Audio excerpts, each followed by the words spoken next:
Okay, everyone, welcome back to Chapter 4. In Chapter 4, we're going to be covering tissues in the tissue level of structural organization. So if we can remember, tissues are collections of cells that all serve a similar function. So we talked in Chapter 1 about smooth muscle tissue. That was our type of tissue that we used when talking about the different levels of structural organization. So tissues will be different groups of cells that are all going to work together to provide some type of function. So you can see that we're really building up. We started at the chemical level, we built up to our cellular level, and now we're going to take a bunch of cells, put them together, and that's going to give us tissues. So some of the things we're going to cover in Chapter 4 are the different types of tissues. We're going to talk about the four principal types of tissues, and we're going to discuss how cells can be held together to form tissues. So we're going to mention a few different types of cell junctions also. The four major types of tissue are listed here: the epithelial, connective, muscular, and nervous tissue. These are our four types of tissue. So we're going to compare and contrast the different characteristics that each one will have. We're also going to learn about several body membranes and talk very briefly about which types of tissue are able to undergo tissue repair. So what is a tissue? As I have mentioned, a tissue is a group of cells that have a similar function. Tissue cells will often come from a very similar embryonic origin, but they're all going to be working together to provide some type of similar function to our organ. So we have four principal types of tissue: epithelial tissue, connective tissue, muscular tissue, and nervous tissue.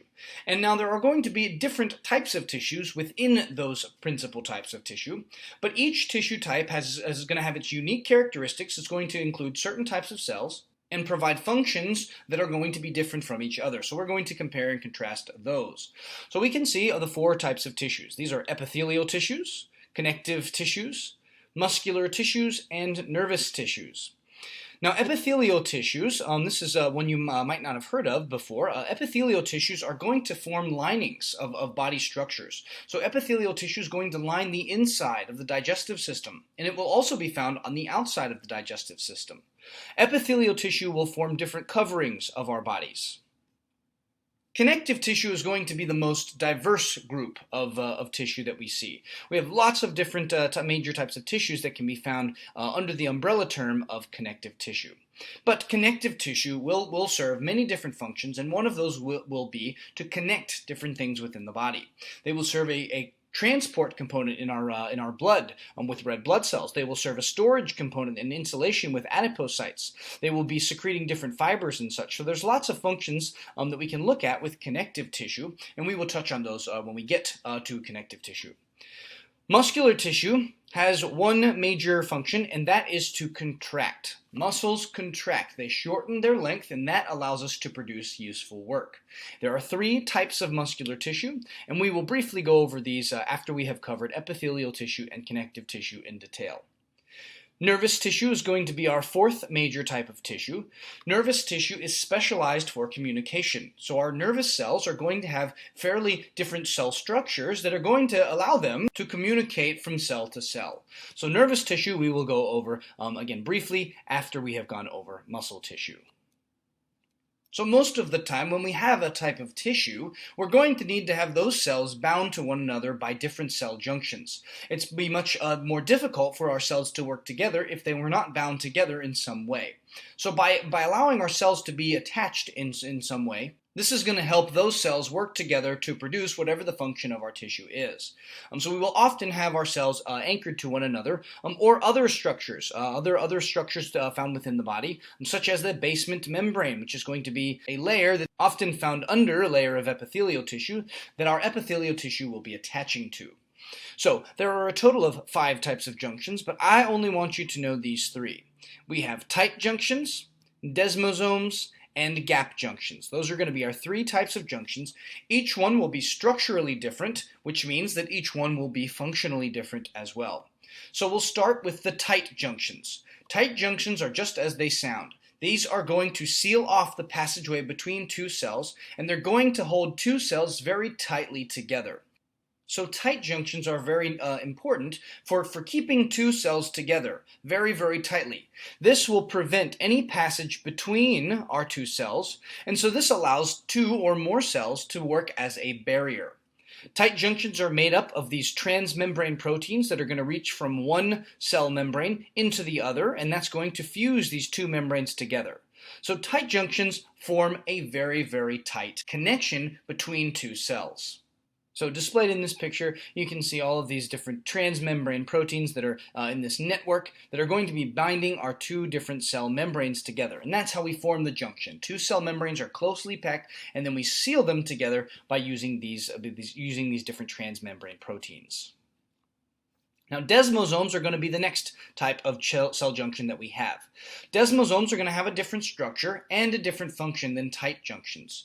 Desmosomes are more so, instead of sealing the passageway between two cells, these are going to provide stability for our different tissues.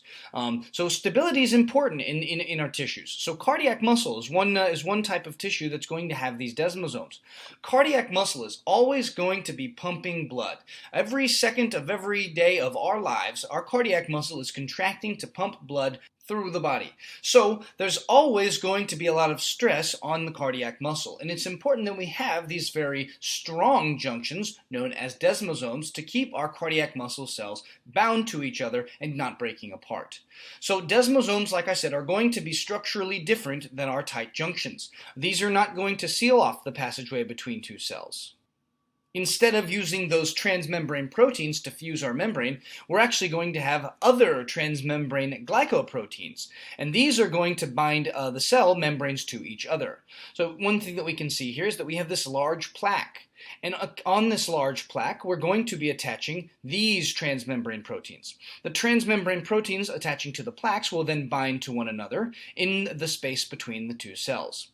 And then the plaques will then be anchored onto what are known as intermediate filaments, a keratin intermediate filament, which we saw as part of our cytoskeleton.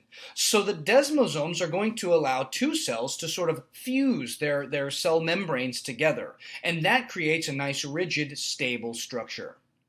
The transmembrane glycoproteins that we see involved in desmosomes are what are known as cadherins.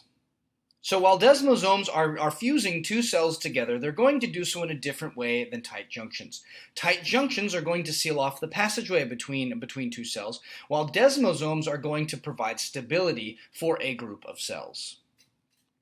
Our last type of junctions that I'm going to mention in this presentation are gap junctions. Gap junctions' function is to allow for passage of substances between two cells. So our overall function of gap junctions is to provide rapid cell-to-cell communication. With the gap junctions that we see here, we form these channels between two cells. And this gives the ability for when one cell is going to release some substance within its cytoplasm, that's going to allow whatever this substance is to flow through this channel and into another cell. So essentially what we're doing with gap junctions is connecting two cell cytoplasm together. So this is going to allow for our cells to function as a unit. And we see a lot of these gap junctions in our cardiac muscle and smooth muscle, as these muscles need to have coordinated contractions all the time. Cardiac muscle is another example here that we'll see with gap junctions. It's very, very vital that our cardiac muscle is going to all be contracting in unison. We don't want to have one part of our cardiac muscle contracting and the other parts of our cardiac muscle within the same chambers and the same walls not contracting. So there are certain parts of the heart that are going to contract at certain times, and that's how we get the pump. That's how the heart is going to function as a pump. And it's important that certain parts of our heart, the cardiac muscle in our heart, are going to be coordinating those contractions to allow for pumping of blood, or adequate pumping of blood. So the major protein structure that we're going to see are connexons. Connexons are going to form these tunnels that will connect the cytoplasm of neighboring cells. Gap junctions are also named because there will also be a space between the cells, and certain substituents are going to be able to pass between this space. So by connecting the cytoplasm of two different cells, we allow for rapid cell-to-cell communication between one cell and another. So now that we've discussed our different types of cell junctions, that's going to take us into our principal types of tissues. Now our principal types of tissues are epithelial, connective, muscular, and nervous. On this slide, we're going to compare and contrast epithelial and connective tissue. So epithelial tissue often has many cells that have been packed together. There's little to no extracellular matrix, which is just a fancy word for the space and stuff that's found outside of the cells. So you can see that we have many different cells in this picture, and they're all clumped together. And there's this big collection of tissue and not a lot of space between these cells. This is in comparison to connective tissue. Connective tissue is essentially the opposite. Connective tissue is going to have lots of different space that can be found in the extracellular matrix. So our ECM, as we call the extracellular matrix, our ECM is going to be much more prominent and much more broad here with our connective tissue. You can see a few different cells nuclei, but most of what we see up here are fibers and ground substance that are going to be making up the extracellular matrix. One of the other major differences between epithelial tissue and connective tissue is that epithelial tissue does not receive a blood supply, while connective tissue does. This is why whenever you lightly break the top layer of your skin, the top layer of your skin is known as the epidermis, and it's made up of this epithelial tissue. You won't bleed if you just break the epidermis. However, if you cut the skin a little bit deeper into the layer known as the dermis, that dermis layer is going to be connective tissue, and we will bleed if we contact that dermis. So some of the major differences that we can see is that we'll have blood vessels in connective tissue, and we will not have that in epithelial tissue. We'll have lots of cells in epithelial tissue, and we'll have less cells with more extracellular matrix with connective tissue. So epithelial tissue will be the first major type that we're going to talk about. Epithelial tissue is going to line certain body structures. They form the linings and the coverings of our bodies. Epithelial tissue will take lots of cells and arrange them in some type of sheet. They're going to be, as we saw on the last slide, very dense. There's these very dense sheets of cells, and they're going to line the outer covering or inner covering of special organs. Now, epithelial tissue, as I mentioned on the last slide, is avascular, which means it does not receive a blood supply. However, epithelial tissue will have a nervous supply, so nerve supply will make its way to epithelial tissue. There's going to be lots of cell junctions in our epithelial tissue, as cells are going to need to be bound together to work as a unit. Our cells are very densely packed, and they're going to have lots of junctions that are connecting one cell to another. There is a generalized structure of epithelial cells, which I will show you on a few slides, but I want to just mention that all epithelial cells are going to attach to what are known as a basement membrane.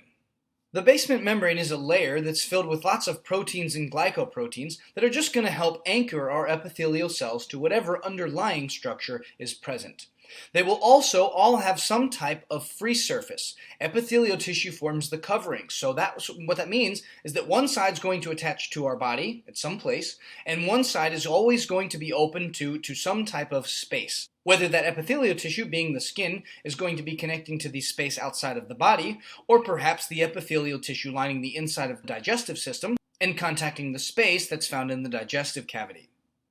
Because epithelial tissue is going to be forming the coverings of our bodies, mitosis is going to occur frequently. Because think about this. If epithelial tissues are going to be found on the outside of the body, they're constantly going to be contacting other structures from the outside environment, which produces a lot of scraping. So it's important that mitosis is occurring frequently in our epithelial tissue, because that will ensure that we have the replacement epithelial cells when certain epithelial cells get knocked off. So this is the generalized structure of epithelial tissue. One thing that we can see here, that this is the epithelium. These are the cells. Epithelium are just referring to the cells that make up a particular part of epithelial tissue. So the epithelium that we see here are made up of epithelial cells. The generalized structure of epithelial tissue will always have an apical surface, or a free surface, and a basal surface, or a connected surface.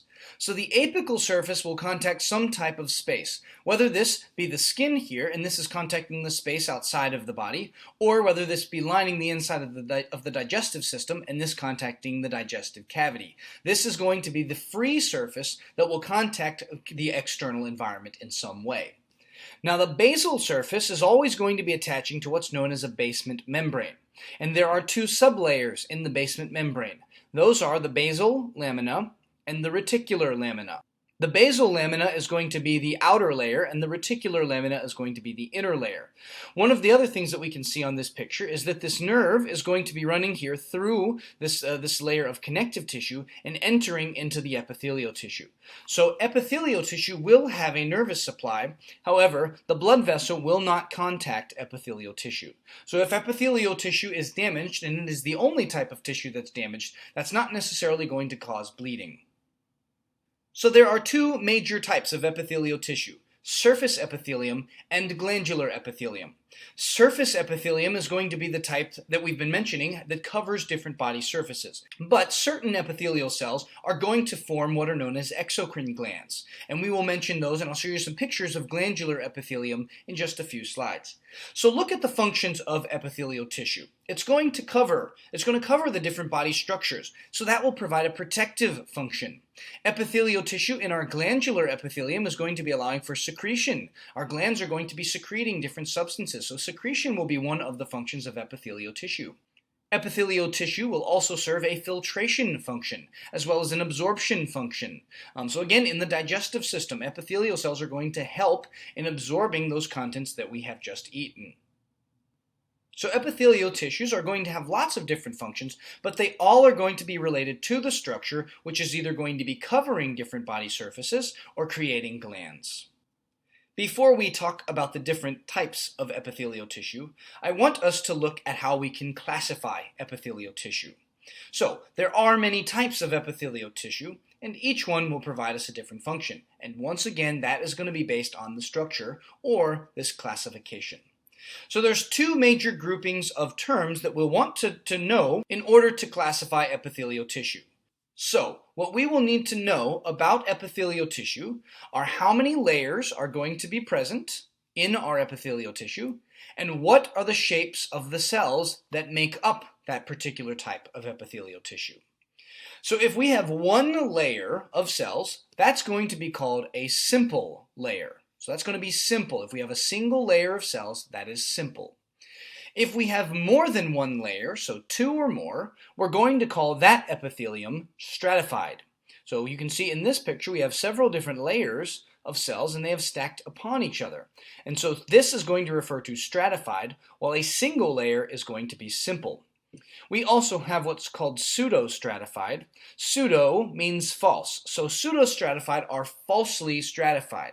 So what that means is under the microscope, they're going to look like they might be stratified, but all of these cells will all contact the basement membrane. Every single cell here is going to be contacting the basement membrane in some way. So that's what pseudo-stratified means, and we will see these cells as well. So they're simple, stratified, and pseudo-stratified. So these pseudo-stratified truly have one layer, but under the microscope they look like they have more. Now the cell shape is going to be the other characteristic that we're looking here. Squamous cells are going to be flat and irregularly shaped. You can see these cells sort of look like a broken egg. If you've broken an egg into a pan and you're getting ready to cook that egg, this is sort of what they look like. Our squamous cells are very flatly shaped. Cuboidal cells will roughly have a cube shape, and columnar cells will roughly have a column shaped. So cuboidal cells will have equal lengths, widths, and heights. Columnar cells will be elongated and rectangular. So the way that we will classify our epithelial tissues is we're going to count the number of layers and the cell shape, and then we're going to combine those two characteristics, and that will tell us what type of epithelium that we have. So if we have a single layer of flat-shaped cells, that's going to be simple squamous epithelium. If we have a single layer of column-shaped cells, that's going to be simple columnar. If we have multiple layers of cube-shaped cells, that's going to be stratified cuboidal.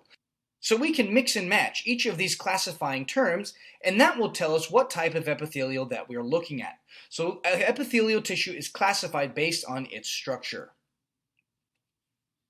So this is a nice picture for us to see again. This will hopefully help you in studying these types. We're going to take simple and stratified and put them up here, and we're going to take squamous, cuboidal, and columnar and put them on the left side. So again, all of these are going to be simple, which means they have one layer of cells. This is simple squamous, simple cuboidal, and simple columnar. Each of these layers are going to have one cell, and they'll all have a different shape because they're different types of epithelium, but they all have one layer which classifies them as simple. Now, stratified refers to more than one layer, so all of these types of cells are going to be stratified. So stratified squamous epithelium will be multiple layers of flat-shaped cells, flat and irregularly shaped cells. Multiple layers of cuboidal epithelium, you can see, are going to have multiple layers of cube-shaped cells. Now, I just want to mention that no cell is going to be a perfect cube shape. Cells do have plasma membranes, and so we just say, are the sides of our cells roughly going to be the same? Or is one side of the cell going to be longer than the others? And that will tell us that we're looking at columnar epithelium.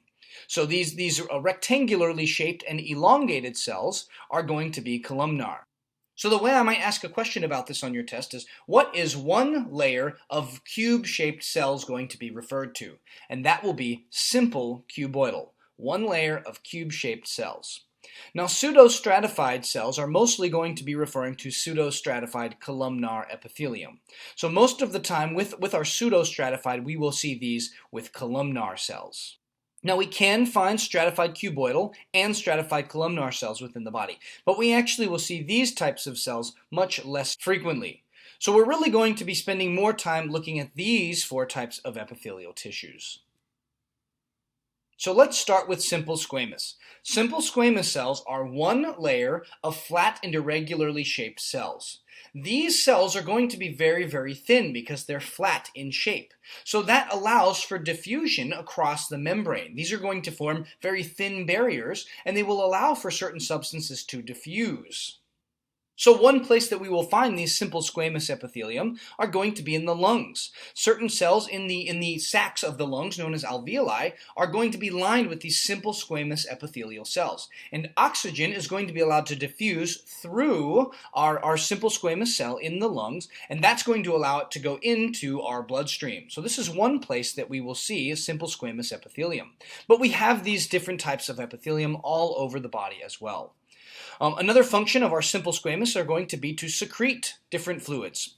So in serous membranes, which we discussed in chapter 1, serous membranes are going to be lined with these simple squamous epithelial cells. And they're going to be functioning to secrete the serous fluid that will help to reduce the friction. And again, that's our purpose of our serous membranes, is to reduce friction.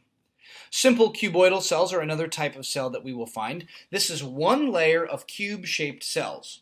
So simple cuboidal cells often are going to function in secretion and absorption. They're going to be releasing certain cellular contents and absorbing other contents into the cell. So we will see these types making up our glands. Cuboidal cells, I like to think of cuboidal cells as little sacs that have a lot of secretory products. Now there's much more that goes into cuboidal cells, but that's what always helped me to remember that simple cuboidal cells have this secretion and absorption function. So our glands are going to be secreting, while the kidneys will have other cuboidal cells that will help for absorption. So we can see the cuboidal cells here. This is going to be some cuboidal cells that we see wrapping around this little tube here. So this is a nicely cuboidal shaped cell. Now it's not a perfect cube, but this cell is nicely shown to have roughly the same width as it has height. So cuboidal cells will often be found in the kidneys, and those are going to help to absorb certain things back into the body. Simple columnar cells refer to a single layer of column-shaped cells, or a single layer of rectangularly and elongated cells. That's how it will probably appear on your test. I think if I was to ask you column-shaped cells, that would give away the answer. So I will call these rectangularly and elongated cells, rectangularly shaped cells. So simple columnar are going to have a very similar function as our simple cuboidal. They will secrete and absorb. Now there are different types of cuboidal cells. Certain special cells are going to be cuboidal, certain special cells are going to be columnar. And one of the special types of columnar cells we will see in the body are goblet cells. Goblet cells are a type of simple columnar cell that are going to be secreting mucus. So there will be lots of goblet cells found in the digestive system and in the respiratory tract, because this is where we're going to be secreting mucus. Columnar cells can be either what are known as non-ciliated or ciliated, which means that they can have a cellular organelle known as cilia, which we can remember from chapter 3. Cilia are going to be hair-like projections on our cell surface that move fluids around. So cilia are very important in certain body systems. The respiratory tract is going to have ciliated columnar epithelium, which means that these cells are going to be beating this mucus out of the respiratory system. So lots of different body systems will have cilia. Some will not have cilia. You can see that over here, these are going to be non-ciliated simple columnar. This is a nice columnar cell because you can see that it's elongated. The length of the cell is longer than its width. So this is a simple columnar cell, and it does not have any cilia. This, on the other hand, is going to be showing us pseudostratified columnar epithelium. And this will also have cilia. So a good example of cilia is up here. You can see the cilia shown up here, these hair-like projections, and they're going to be moving things back and forth on the outside of the cell. So simple columnar can be ciliated, but also pseudostratified columnar can be ciliated. Pseudostratified columnar cells most often serve a function for secretion. They will often have cilia, and we will also find these goblet cells included within these pseudostratified cells. So we find a lot of these in the trachea as well. So these are going to be our ciliated pseudostratified columnar cells that are found in the respiratory system. So both pseudostratified columnar and simple columnar can both have cilia. Now there's one other structure that I want to mention here, and that is microvilli. Simple columnar cells will often have microvilli, which are just another hair-like projection that comes out of our cell, and those microvilli are going to be helping for absorption. So while microvilli do not beat like cilia do, they're just going to be little projections off the cell that increase the surface area for absorption. The more space we have along our cells, the more we can absorb, and that's what microvilli will do. These will be found on our simple columnar epithelial cells. The last type of epithelial tissue I'm going to mention are the stratified squamous cells.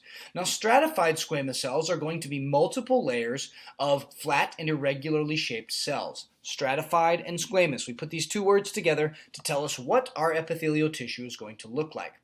So stratified squamous cells are really helpful in forming barriers. Because there are so many cells that can stack up on one another, we can allow abrasive substances to cross and run past this stratified squamous epithelium.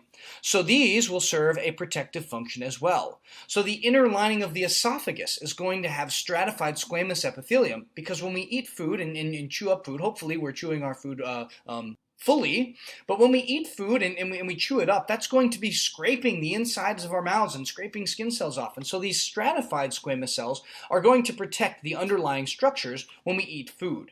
These will also be found in the anus because there's a lot of abrasion that is caused when we release contents from our bodies. So these will have a protective function. The apical side is going to be squamous. This is the free side up here. The apical side will show us squamous cells. And the basal side might actually show us some cuboidal or columnar cells. So we always name epithelial tissues by the types of cells that we can see at the apical side. So if you're ever confused, look at the apical side, and that's going to be what you use to determine what type of epithelial tissue we are looking at.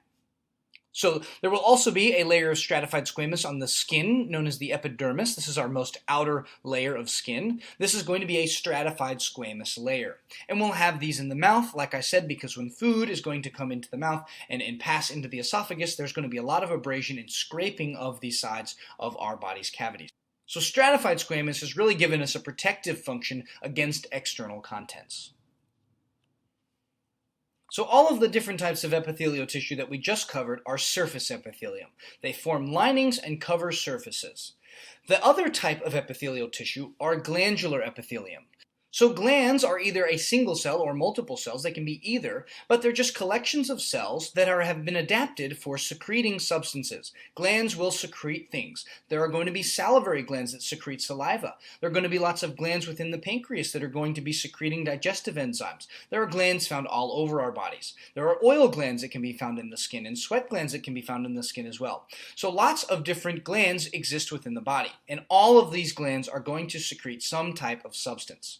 So, we have two major types of glandular epithelium, and they are endocrine glands and exocrine glands.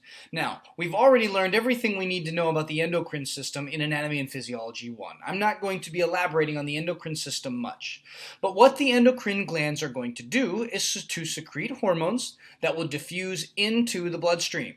When you hear endocrine, you want to think bloodstream. So that is the major takeaway for the endocrine system for my A&P1 class. Endocrine glands secrete hormones that will diffuse into the bloodstream. They'll get transported throughout the body in the bloodstream, and then they will act on parts of our bodies to regulate our body's activities. The other type are the exocrine glands. Exocrine glands are going to be a little different than endocrine glands. The exocrine glands do not secrete into the bloodstream. Instead, exocrine glands are going to have a series of ducts. And when our exocrine cells secrete fluids, that fluid is going to flow out of the duct and fall onto some type of surface, such as epithelial tissue that's covering different surfaces. So a great example of these are salivary glands. Salivary glands are going to secrete saliva, and through a series of very, very tiny ducts, saliva is then going to flow out into the mouth and onto the surface epithelium that's found within the oral cavity. So this just further goes over endocrine glands. Again, I'll say once more that endocrine glands are going to secrete hormones. Then that is going to enter the interstitial fluid between two cells, and then these hormones are going to diffuse their way into the bloodstream. They will not go through a duct. So that's going to be the major difference, is how these glands are secreted. Endocrine glands go through the bloodstream, exocrine glands go through ducts. So some of the examples of endocrine glands we saw in Chapter 1 are the pituitary gland and the pineal gland. So I'm not going to go over all of these again. You already have all I want you to know about the endocrine system in my class. So the endocrine system is functioning to release these hormones, and that's going to regulate different physiological activities in our body and help to maintain homeostasis. Exocrine glands are going to be the type of glands that we're going to focus on a little bit more in Chapter 4. Exocrine glands are going to have secretory products, but they will be released into some type of duct, and that is going to empty onto a surface. So this can be with the mouth, as I just explained with the salivary glands. These can be with sweat glands. Our skin is going to be squeezing sweat out of it, and that sweat is going to be released onto the surface of our bodies. So lots of exocrine glands can be found in the skin. We'll have sweat glands and oil glands that can be found in the skin. We also have a specialized type of sweat gland known as ceruminous glands, and those are going to be secreting cerumen, which is just a fancy word for earwax, and those are going to be found in the external ear canal. The pancreas is another great example of an organ that's going to have an exocrine function. The pancreas is going to be releasing digestive enzymes, and those will flow into the small intestine, which will help to break down food that's exited the stomach. So the function of our exocrine glands are to produce different substances that are going to help regulate our body's physiological activity. So sweat is going to help lower body's temperature. Saliva is going to be secreted and start to digest food. When we take food into our mouths and that food contacts saliva, saliva is going to have enzymes that are going to start breaking down food before we've even swallowed it. Digestive enzymes are going to be coming from exocrine glands. Earwax, this is going to serve a protective function to keep different insects out of the ear and to protect the thin layer of skin that can be found in the external ear canal. So our exocrine glands' mode of secretion is different. They're going to be secreting into ducts, while endocrine glands secrete into the bloodstream. Now our glandular epithelium can either be unicellular or multicellular. Unicellular just means that a single cell can serve as its own gland. Multicellular glands are going to be composed of many cells, and all of those cells will work together and they'll all secrete a similar substance. So an example of unicellular glandular epithelium are going to be those goblet cells. Those goblet cells are going to be found in the digestive system and in the respiratory tract, secreting mucus. These are a single cell, and these cells were named because they sort of looked like a little wine flute. So that's how they got their names, as goblet cells. So these will secrete mucus. This is a single cell that serves as its own exocrine gland. However, most of our glands are going to be multicellular. Most of our exocrine glands, you can see, are going to have more than one cell that makes up the entire gland. So sweat glands, oil glands, and salivary glands will all be made up of more than one cell. So we can see a few examples of these exocrine glands on this slide. These are multicellular exocrine glands. Now there's a lot of different structures and shapes and classifications of these multicellular exocrine glands, and I don't want you to know every single one of these types, but I just want you to get an idea that we have more than one cell that is making up these glands. And you can see one of the structures that's characteristic of all of these glands is this space in the center. This is the duct. So we have the simple tubular, and we have the simple branched tubular, and all of these different types. You can see compound tubuloacinar. So these are going to get very, very complicated. But what we can see is that all of these are going to be lined by many different layers of cells. There's many cells that line each of these, and they will all secrete their products into this duct, which can be squeezed out and released onto this surface. So maybe this is the skin, and these are going to be secreting sweat. Or maybe this is going to be a salivary gland, and this is going to be releasing saliva out here to help digest food and lubricate food. So I don't need you to know all the different types of multicellular exocrine glands, but I just want you to get an idea that exocrine glands can be either unicellular or multicellular. And I'll also just mention that most of our endocrine glands are going to be multicellular as well. So we're not going to be touching on endocrine glands much further. When I refer to glandular epithelium, I'm more so referring to our exocrine glands. So there are a few ways by which our glandular epithelium can release their secretions. We have what is known as merocrine secretion, apocrine secretion, and holocrine secretion.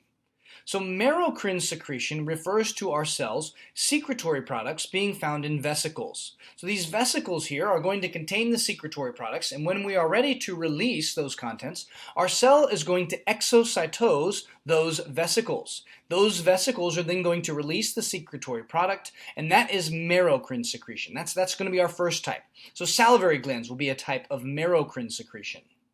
Apocrine secretion is going to be our second mode of secretion. This is where our cell is going to take all of the vesicles containing those secretory products, and it's going to pinch off a portion of its own cell, and then it's going to release this entire part of the cell. So it's going to cut off a large part of its own cytoplasm containing these secretory vesicles, and that's where apocrine secretion is going to come in. So the mammary gland is going to be a mode of apocrine secretion. When the mammary gland secretes milk, that's going to be in the apocrine secretion. So saliva is released from these synaptic vesicles, while milk from the mammary gland is going to be released in this apocrine secretion. Now lastly here is the holocrine secretion. The holocrine secretion is when our cell is going to open up its cell membrane and release all of its contents out. So the cell will actually eventually die after undergoing holocrine secretion. This mature cell is going to make all of these secretory products. It's going to open up its cell membrane and exude its entire self. So I like to think that the holocrine is where the cell releases its whole self. So you can say whole for holocrine secretion. And then eventually we're going to have to replace the cell that we lost. So through mitosis, you can see taking place here, this is going to replace that cell that we lost. Then we're going to start making more secretory product, and that will eventually replace the cell that was lost. So an example of a holocrine secretion, or cells that undergo holocrine secretion, are the sebaceous glands that can be found in the skin. These are the oil glands that can be found in the skin. So these types of cells will just essentially open up their plasma membrane, and they're going to die. They're going to become the secretory product themselves. So merocrine secretion is going to use different vesicles. Apocrine secretion is going to be where we pinch off part of our cell and release that entire part of the cell as the secretion. And holocrine secretion is where the whole cell itself becomes the secreted product by opening up its cell membrane and releasing its inner contents. So that will sum up epithelial tissue, and now we're going to go into connective tissue. If you can remember what I said about connective tissue earlier, is that connective tissue is going to have a very expansive extracellular matrix and much fewer cells. With epithelial tissue, we see lots and lots of cells under the microscope, but with connective tissue, we tend to see a lot less than we would see with epithelial tissue. Connective tissues are going to have a very, very expansive extracellular matrix. So there are two elements that make up connective tissue. We have live cells and non-living extracellular matrix. Both of these are our principal components of connective tissue. So there are certain cells that are going to help to secrete fibers that make up this connective tissue, but that extracellular matrix is also going to be a vital part of connective tissue as well. So within the realm of connective tissue, cells are going to differ based on the different types of connective tissue that we're looking at. But the extracellular matrix is also going to differ based on the type of connective tissue that we are seeing. So the extracellular matrix in bone is very, very hard. That's what gives bone its very, very strong structure. Cartilage is going to have a harder cellular matrix, but it's going to be a little bit more flexible. Blood is a type of connective tissue that's going to have a liquid extracellular matrix. So I said at the beginning of this class that connective tissue is sort of our all-inclusive group of tissues because we have so many different types, and all of them are going to be fitting under this very broad and loose umbrella term connective tissue. So connective tissue, unlike epithelial tissue, is going to have a very highly vascularized blood supply. And they will also have a nerve supply. So connective tissue has both a blood supply and a nerve supply, while epithelial tissue is not going to have the blood supply. Now there is one exception to this rule, and that is tendons and ligaments. Tendons and ligaments are not going to have a very good blood supply, and that's why whenever these are damaged, it takes a lot longer for them to repair. So connective tissue is highly vascularized with the exception of tendons and ligaments. These are going to be very avascularized parts of connective tissue. So this is my abbreviated version of the outline that is shown on page 124 in your book. These are going to be some of the types that we go over here in the lecture class, but I would love for you to go and look at these in the book. There are more types of connective tissue listed there, and in connective tissue, it is so important that we have some organization for what it is we're talking about. Because there are so many types of connective tissue, and all of them are so vastly different, they have such different characteristics when we get to connective tissue, it's important that we have some understanding for how we can organize our understanding of these different types of connective tissue. So this is my abbreviated version, but there's a much more intricate version that better spells this out on page 124 of your book. So the three major types of connective tissue that I'm going to be covering here are connective tissue proper, supporting connective tissue, and liquid connective tissue. I like to look at connective tissue proper as true connective tissue. This is going to display the characteristics of connective tissue the best. We will see some different types of connective tissue proper under the microscope, and you'll be able to see that these will very much exemplify the characteristics of connective tissue. So within connective tissue proper, we have loose connective tissue and we have dense connective tissue. Next up is going to be our supporting connective tissue. The supporting connective tissue are going to be our very firm structures, so cartilage and bone. These are sort of our hard connective tissue. That's what I would have called them if I named these. I would have named these hard connective tissue because these will support the body. So cartilage and bone are going to be our two types of supporting connective tissue. Now, there are going to be two types of bones, but we will cover each of those in Chapter 6. However, we're going to go into the three types of cartilage. There's hyaline cartilage, fibrocartilage, and elastic cartilage. Those are our three major types of cartilage, and each one will look a little different from each other under the microscope. And that is going to be based on the different characteristics that we find in the extracellular matrix of these different types of cartilages. So cartilage and bone are going to be our supporting connective tissue. And then lastly, we'll cover liquid connective tissue. Liquid connective tissue will, of course, present as a liquid. Now, there is another type of liquid connective tissue, which I won't be covering in this presentation, but I just want to mention that lymphatic fluid is also going to be a type of liquid connective tissue as well. So this is one way that you can classify them. I personally prefer looking at it through this outline, but you can use whatever helps you to understand these different types of connective tissue. Now, before we get into any specific types, I just want to look at connective tissue as a whole, and what is going to be making up this extracellular matrix that I keep referring to. So the extracellular matrix is all of the stuff that can be found between two cells.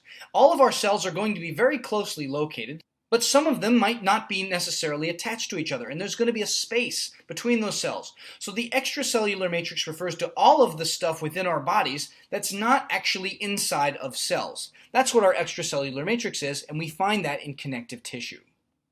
The extracellular matrix is going to have two major components, and those are fibers as well as ground substance. So fibers and ground substance are the two components that make up our extracellular matrix. And you can see the fibers and the ground substance. You can see this pinkish fiber and this yellowish fiber in here. These are going to be different types of fibers. The fibers, depending on the type of connective tissue, are going to give our cells a place to attach to. They're going to provide a rigid structure, depending on if we're looking at cartilage or not. Cartilage is going to have some really nice fibers that can be found within it. And the ground substance is going to be all this other orangey stuff that we see here that's found between the fibers and our cells. So extracellular matrix has these fibers as well as ground substance. Those are our components of the ECM.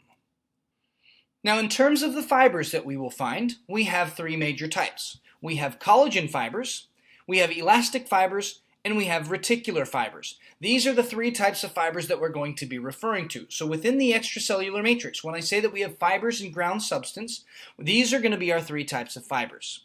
Now, depending on the different types of fibers that we have in our extracellular matrix, that's going to provide different functions and make different connective tissues different. So that's one of the things that's going to make different connective tissues different. So different cells might make it different as well, but fibers are also going to play a role. Collagen fibers are going to be providing strength and stability to different types of connective tissue.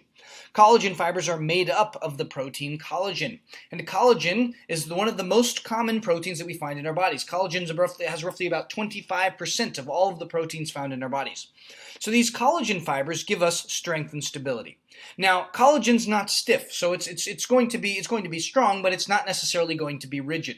So collagen fibers are going to be providing us a strong yet flexible extracellular matrix.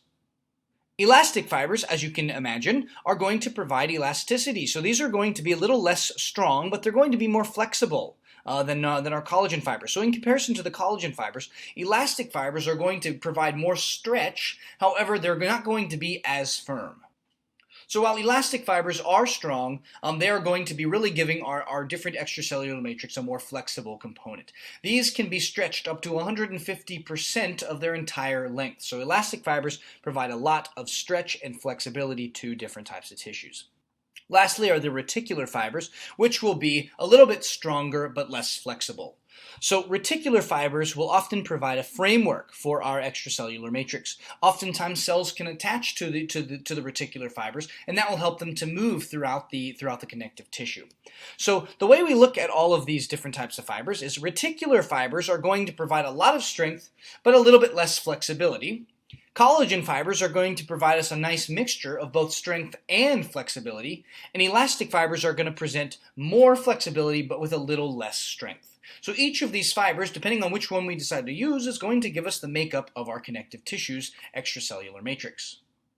So this slide is another theoretical picture that's going to show a whole bunch of connective tissue cells within the same picture, and we've labeled a few of these.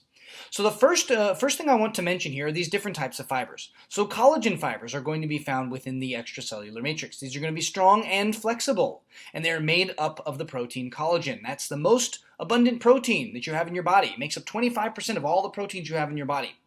We also will have reticular fibers. So these are also going to be made up of collagen, but they're going to be a little less flexible than our collagen fibers are. So they'll provide a strong, rigid framework for our extracellular matrix. You can see over here we have elastic fibers. These are going to be very stretchy, but they'll also be strong. Just because they're more stretchy doesn't mean that they're not strong too. These are just going to be a little less strong than the collagen fibers will.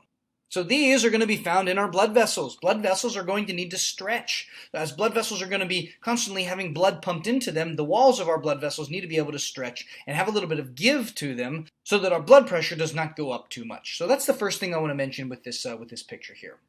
We also can see the ground substance.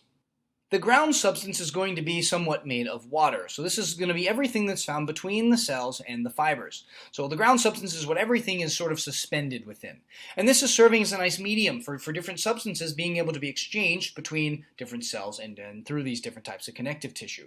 So remember, every connective tissue is going to have a ground substance and fibers. Those are requirements of connective tissue. Now the other thing that we see on this slide are a bunch of different types of cells. So the first type of cell I'm going to mention is the fibroblasts. Fibroblasts are very, very integral connective tissue cells. These are going to be the cells that secrete different fibers as well as the ground substance. So they're going to be making up that extracellular matrix. Fibroblasts are going to be releasing these fibers, and then we're going to be able to use those fibers in our connective tissue. And they're going to make this ground substance, which is going to be suspending all of our other components here. So fibroblasts are one of the most important connective tissue cells that we will find. We'll also see adipocytes. Fat is going to be a type of connective tissue. Adipocytes are going to be storing triglycerides. They're going to be storing fat within the insides of their cell, and then they're going to be liberating that fat when we're ready to use that for energy. But adipocytes are going to be allowing us to have insulation, so fat is going to insulate the body and provide a protective function as well. Most of the rest of the cells that we see on this picture are going to be some form of blood or immune cell. These are going to be found in the bloodstream or running through this connective tissue and fighting different infections. So we're going to be going over the cardiovascular system and the immune system in anatomy and physiology too, so I won't stress the different types of immune and blood cells, but I want you to see that connective tissue is a very, very diverse group of tissue. So let's get into some of the types of connective tissue that I'm going to want you to know. Connective tissue proper is going to be the first group that we're going to see. Connective tissue proper is going to be made up of loose connective tissue and dense connective tissue. Now these are going to be three types of loose connective tissue that we will find within connective tissue proper. So those three types are areolar connective tissue, adipose tissue, and reticular connective tissue. Now I'm going to go over adipose here first because I think the areolar and reticular connective tissues tend to be a little bit more difficult to distinguish. Adipose tissue, as I just explained, are fats. You can see adipocytes over here in this picture. They're going to have their nucleus located on the side, and they're going to have this very, very large center. And this center is where we're going to be holding triglycerides. So adipose tissues are going to act as a shock absorber. So these are going to cushion different things within the body. They're going to insulate different structures within the body. They're going to keep heat into the body. And they will serve as a fuel storage. When we run out of glucose and we have no glycogen left, we're going to be able to tap into these fats that we have, and we can use these for storage. So these will have nice, large, clear centers with a nucleus that's going to be found on the outside. So this is a picture of adipose tissue here. The areolar and the reticular connective tissue, I always had a harder time distinguishing those two. So let's break down the differences between areolar and reticular. Areolar connective tissue is going to present as though it's a less dense type of tissue. One of the things that we will note about areolar connective tissue is that there are going to be more fibers and less cells. You can see that there are lots of different fibers shown in this picture, but there's only a few different cells, and they're rather interdispersed. So areolar connective tissue contains all three types of fibers: collagen, elastic, and reticular fiber. There's all different types of fibers that are included with areolar connective tissue. Areolar connective tissue is named because it sort of looks like it's rather airy. It sort of looks like there's a lot of space within areolar connective tissue. So areolar connective tissue is going to be cushioning our organs. It's going to be binding things together, while at the same time providing strength, elasticity, and support due to the presence of all three of these types of fibers. This is going to be different from our reticular connective tissue. Reticular connective tissue serves as a framework, and it makes structures rigid.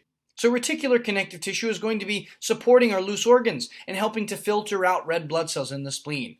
One of the characteristics about reticular connective tissue is that we typically will see more cells and less fibers. But what you can see are these very, very thick reticular fibers, and these provide the framework for whatever reticular connective tissue we're talking about. So you can see that there's more cells and less fibers in this picture of reticular connective tissue.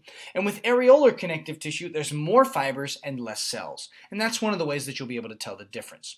So these three types of connective tissue fall under our loose connective tissue.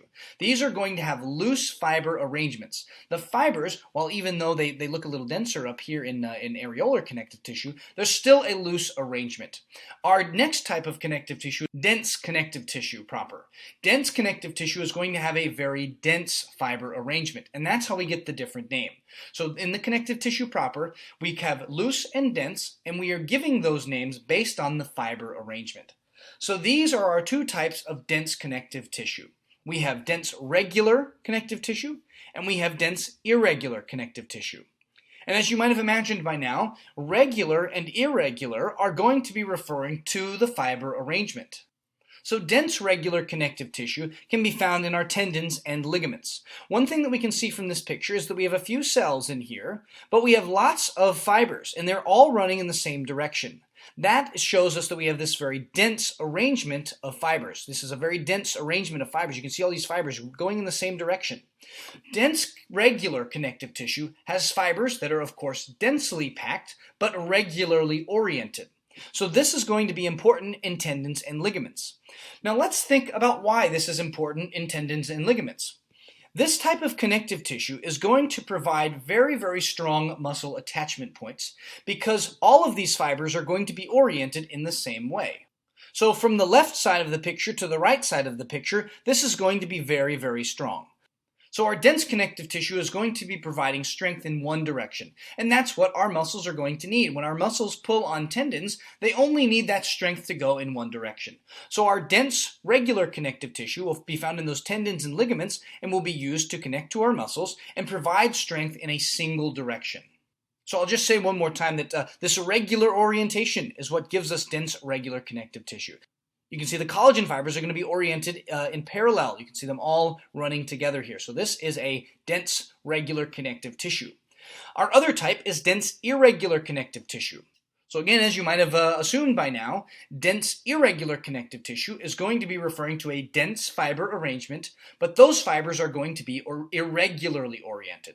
So those collagen fibers are arranged irregularly, and you can see them sort of all in different directions here in this picture. All these fibers in here are going to be going in different directions. There's no one direction that all of these fibers are going to be in. So dense irregular connective tissue, if we have an irregular arrangement of fibers, that's providing strength in many directions. If we have fibers that are running in all directions, that's going to provide strength in all directions. So we can find dense irregular connective tissue in our skin and in our joints. Think about the skin, for example. The skin, being on the outside surface of the body, is always being pulled and pushed in different directions. And if skin was only strong in one direction, our skin would be breaking a lot more frequently than it already does. So skin has this dense irregular connective tissue because our skin needs to be able to be pulled in many different directions. That will conclude all the types of connective tissue proper. Now we're going to get into the different types of supporting connective tissue that we'll see. And the first type is cartilage.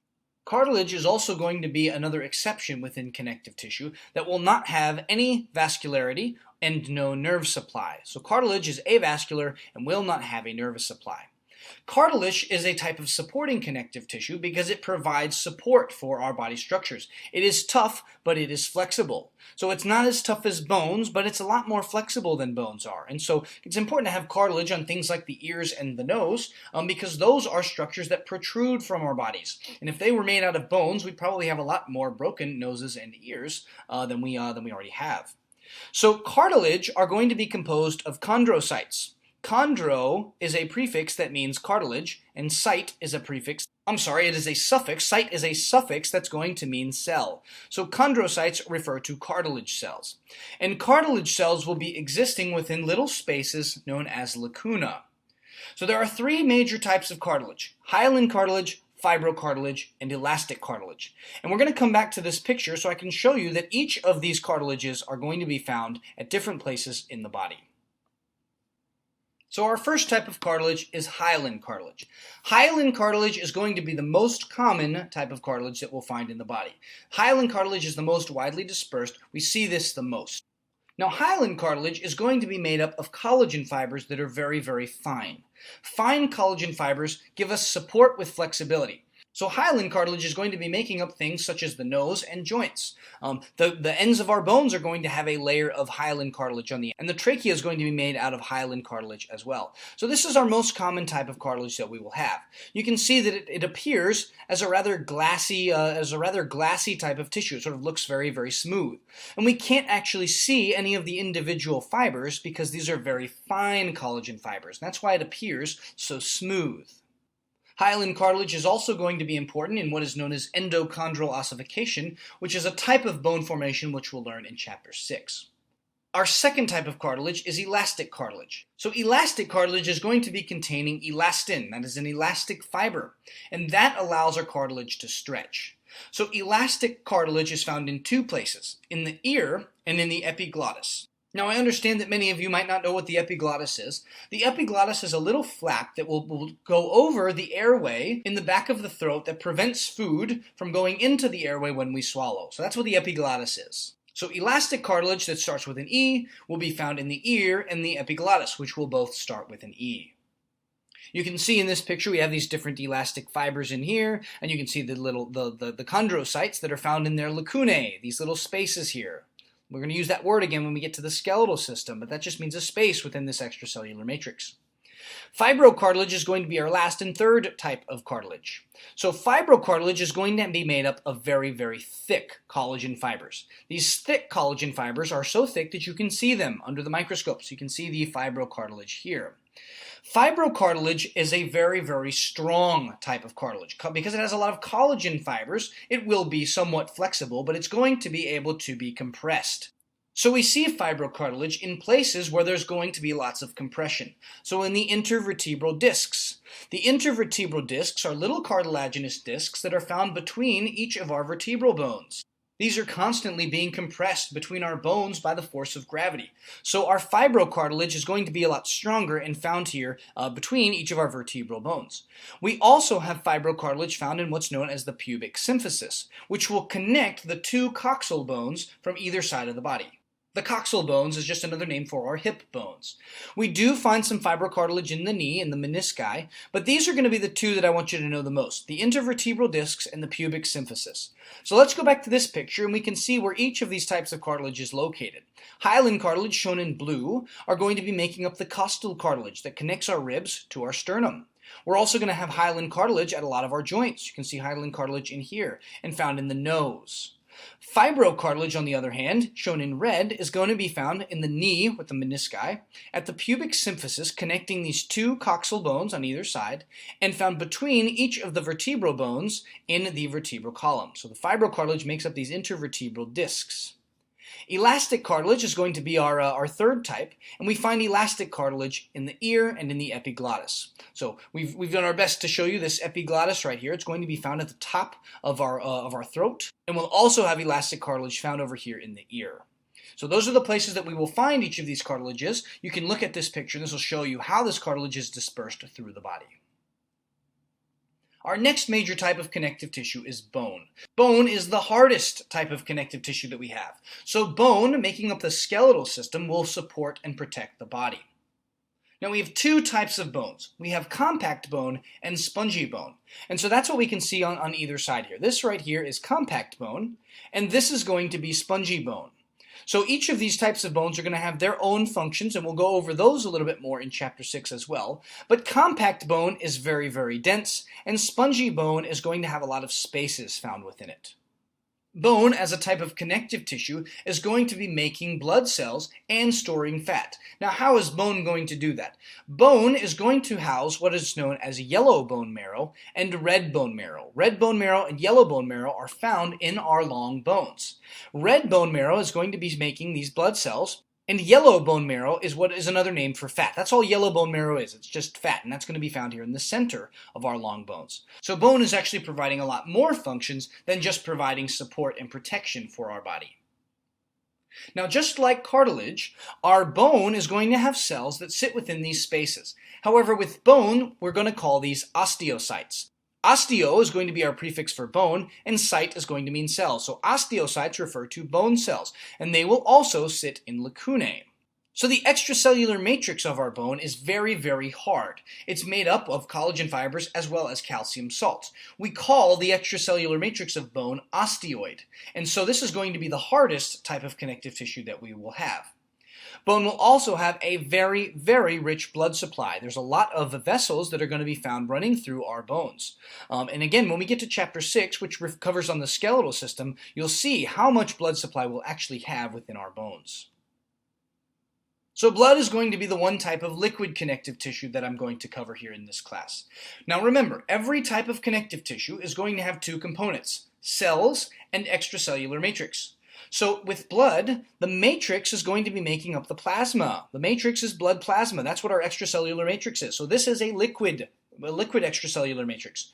But we also have cells, and we have two major types of cells. We have red blood cells and white blood cells. The red blood cells are going to work to transport oxygen throughout our body through the cardiovascular system, while the white blood cells are going to be serving different immune functions. These are going to be patrolling the blood and making sure no dangerous pathogens have made their way into our bodies.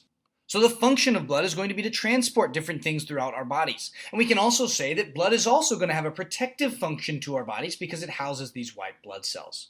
Now, there are going to be fibers. You know, every extracellular matrix is made up of ground substance and fibers. So the fibers are soluble, which means that they're dissolved in this plasma. And whenever we have some sort of breakage in our cardiovascular system, when we start to bleed, those fibers are going to become insoluble and clot. So there are still fibers included within our blood, even though we don't always see them. So blood is our one type of liquid connective tissue. It will have cells and extracellular matrix, and the extracellular matrix will also have ground substance and fibers. So every type of connective tissue that we see, we want to be breaking down to what are the types of cells, what are the types of extracellular matrix, how do these extracellular matrix differ from each other. So I want you to remember with each type of connective tissue, we will have some type of cells and some type of extracellular matrix.